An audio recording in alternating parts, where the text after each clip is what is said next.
لیکن اب میں کسی کے گھر نہیں جا سکتی، میں خود سے چل پھر نہیں سکتی، تو پھر میں میسج کے ذریعے اس کے گھر میں جاتی ہوں، میں اپنے میسیج کے ذریعے اڑان بھرتی ہوں نا بابا. تو پھر میں اپنی کزنوں کے پاس سے بھی ہو آتی ہوں، وہ کبھی مجھے اپنی تصویر بھیج دیتی ہیں، مجھے پتہ چلتا ہے آج انہوں نے کیسے کپڑے پہنے ہیں، آج وہ کھا کیا رہی تھی، آج وہ گئی ہوئی کہاں تھی.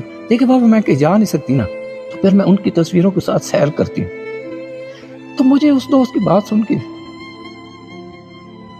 مجھے بہت دکھ ہوا، میں بہت رویا کہ یار واقعی کتنی ایسے بیمار اور مریض لوگ ہوتے ہیں اور ہم اس کے میسج کا جواب نہیں دے پاتے.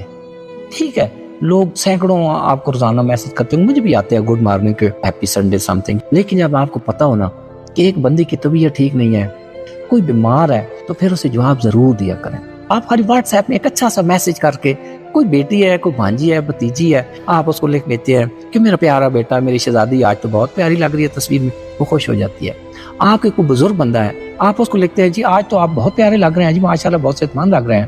ایسے آپ کا بھی تو وقت بچتا ہے نا، آپ کو اس کے گھر بھی نہیں جانا پڑتا ہے، تو پلیز جواب دے دیجئے کریں. تو وہ اللہ تعالیٰ آپ کو پتہ ہے نا، پریشان حال بندے کی، معذور بندے کی، جو بہت بوڑھے ہو چکے ہیں، بہت کمزور ہو چکے ہیں، ان کی دعا اللہ تعالیٰ بہت جلد قبول کرتا ہے. دکھی لوگ اللہ کے قریب ہوتے ہیں، تو وہ بھی واپسی میں آپ کو دعا دیتے ہیں نا. اتنا ٹائم تو نکالے نا کہ کوئی آپ کو دعا دے سکے.